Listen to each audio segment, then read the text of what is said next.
This video will introduce the concept of electron spin. So let's look at an experiment here conducted by Stern and Gerlach in 1922.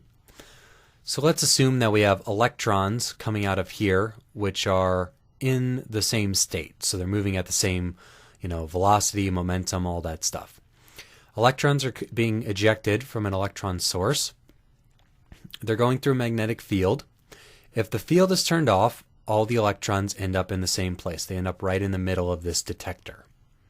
As the strength of the magnetic field increases, though, we get two different results. No electrons hit in the middle here. Half of them go up and hit higher on the detector.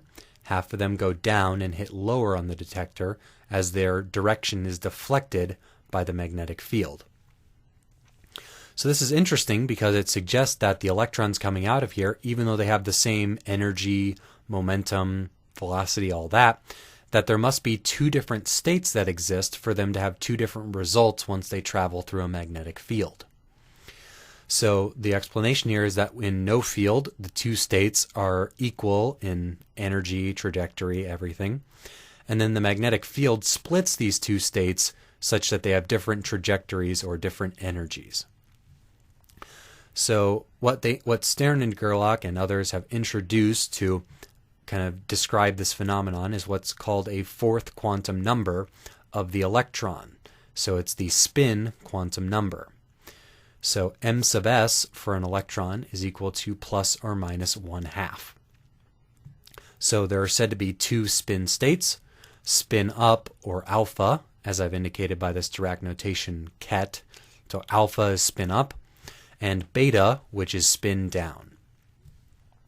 There are two spin operators, s squared and s sub z.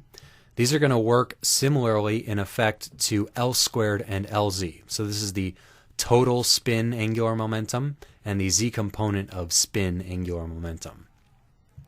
L and Lz are orbital angular momentum operators. So s squared acting on alpha, spin up, gives h bar squared s times s plus 1. S squared acting on beta also gives h bar squared s times s plus 1. The value of s for all electrons is just equal to 1/2. Where we can separate out alpha and beta states is the z component of their angular momentum. Their spin angular momentum either points up or down when projected along the z-axis. So s sub z equals m sub s h bar times the function. So m sub s equals plus or minus 1/2 for electrons. So s sub z acting on alpha gives 1/2 h bar alpha. S sub z acting on beta gives minus 1/2 h bar beta. Similarly, these functions are orthonormal. So if we integrate over the spin functions alpha star times alpha, that equals 1. Integral over beta star times beta also equals 1. Integral of alpha star times beta is 0. Integral of beta star alpha is 0 as well. So they are both orthogonal and normalized, so they are orthonormal. We can represent alpha and beta by these kind of spin states, as I've written in these ket vectors, based off the value of s and m sub s. Alpha is 1/2, 1/2, spin up. Beta is 1/2 minus 1/2. So s squared acting on sms gives h bar squared s times s plus 1. S is always 1/2 for a single electron. And s sub z acting on sm sub s is h bar m sub s s m sub s. As m sub s being plus 1/2 or minus 1/2.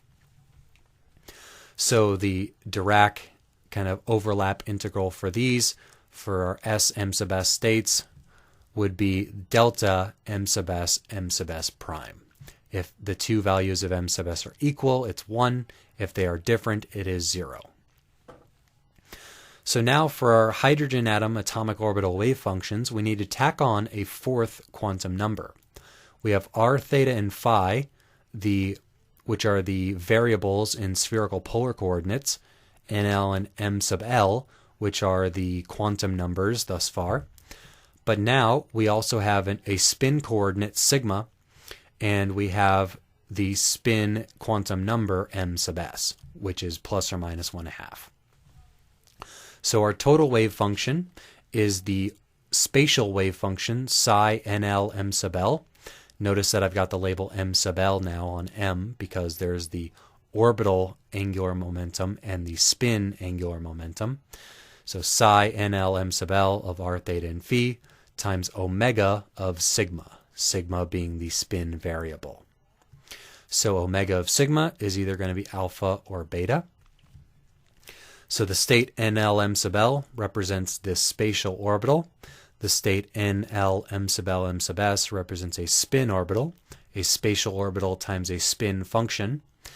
So for hydrogen, we know that our wave functions are orthonormal in space, and now there will also be orthonormal in spin.